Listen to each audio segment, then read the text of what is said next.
ओम गंग गणपतये नमः। दोस्तों, आप सभी का मेरे इस यूट्यूब चैनल में हार्दिक स्वागत है। दोस्तों, श्री गणेश जी को बुद्धि विवेक और धन का स्वामी कहा जाता है। कोई भी प्रथम कार्य शुभ करने से पहले भगवान गणेश जी का ध्यान किया जाता है, उनकी पूजा उपासना की जाती है ताकि कोई भी कार्य बिना विघ्न के पूर्ण हो सके। इसीलिए सबसे पहले श्री गणेश जी को पूजा जाता है।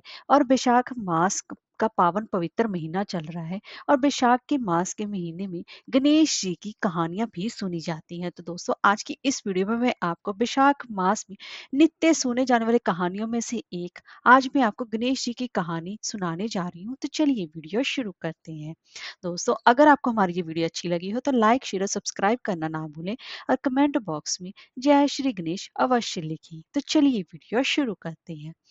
एक गांव में एक विधवा अपनी बहू के साथ रहती थी। उसकी बहू मंद बुद्धि थी जो कि अपनी भूख बर्दाश्त नहीं कर पाती थी और हमेशा ही खाने के लिए उतारू रहती थी। वह सबसे पहले उठकर खाना खाती थी, फिर घर के बाकी काम किया करती थी। एक दिन विधवा ने अपने घर में पूजा करवाने का सोचा, लेकिन वह थोड़ी परेशान थी क्योंकि उसकी बहू अगली सुबह उठते ही खाने के लिए दौड़ेगी और पूजा के लिए बनाए गए पकवान को जूठा कर देगी। अपनी बहू को पूजा के लिए बनाए गए पकवान से दूर रखने के लिए विधवा ने एक तरीका निकाला।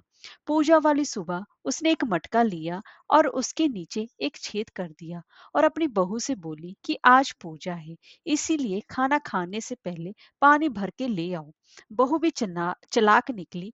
उसने देख लिया था कि विधवा ने मटके के नीचे छेद कर दिया है, इसीलिए वह अपने साड़ी में आटा बांधकर पनघट पर चली गई। वहां उसने आटा निकाला और कुएं के पानी की मदद से बाटियां बनाने लगे। कुएं के पास ही एक शमशान घाट था जहां चिता जलाई जा रही थी। बहू ने उसकी आंच में अपनी बाटियां सेक ली। उसकी बाटियां सूखी थी तो वह पास ही में गणेश जी के मंदिर चली गई, जहां गणेश जी को किसी ने चोला चढ़ाया हुआ था। उसने देखा कि गणेश जी की तोंद पर घी लगा हुआ है। उसने उस घी को अपनी बाटी पर लगा लिया और उसका भोग गणेश जी को लगाकर वह बाटी खा ली और घर वापस चली आई। बहू की इस हरकत पर श्री गणेश जी को बहुत गुस्सा आया और उन्होंने गुस्से में अपने नाक पर उंगली चढ़ा लिया। जब गांव वालों ने देखा कि गणेश जी ने तो अपने नाक के ऊपर उंगली को चढ़ा लिया है, तो उन्हें मनाने के लिए बहुत जद्दोजहद किया गया, लेकिन गणेश जी ने अपनी उंगली वापस नहीं उतारी। जब ये बात राजा को पता चली, तो राजा ने बड़े बड़े पंडितों और ज्योतिषों को बुलाया और हवन कराया, लेकिन गणेश जी फिर भी नहीं माने। सभी लोग बहुत ही ज्यादा चिंतित थे। राजा ने पूरे गांव में ये ऐलान करवा दिया कि जो भी इंसान गणेश जी की नाक पर से उंगली हटाने में सफल होगा, उसे इनाम के तौर पर 5 गांव दिए जाएंगे। गांव के सभी लोग गणेश जी को मनाने में लगे, लेकिन गणेश जी माने ही नहीं और अपनी उंगली चढ़ाए रखे।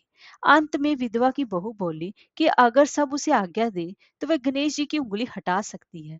उसकी बात सुनकर विधवा हंसने लगी और बोली कि जब बड़े बड़े विद्वान कुछ नहीं कर पाए, तो वह कैसे गणेश जी को मना पाएगी। किसी ने बोला कि जब सब लोगों को मौका मिला है, तो उसे भी एक मौका मिलना चाहिए। और फिर सभी लोग बहू को एक मौका देने के लिए मान गए, लेकिन बहू ने एक शर्त रखी कि उसने कहा कि उसके घर से लेकर मंदिर तक पर्दा बांधा जाए। सब लोगों ने सोचा इतना कुछ तो हो ही चुका है, पर्दा बांधने में क्या जाता है। बहू के कहे अनुसार उसके घर से लेकर मंदिर तक पर्दा लगाया गया। बहू ने अपना दिमाग लगाया और वह अपने पेटीकोट में मोगरी छिपाकर मंदिर चली गई। मंदिर जाकर उसने गणेश जी से बोला कि मैंने आपकी तोंद से जरा सा घी क्या ले लिया, आपने अपने नाक पर उंगली चढ़ा ली। अब नाक पर से उंगली हटा रहे हो या दूं की एक मोगरी की अभी आपके टुकड़े हो जाएंगे।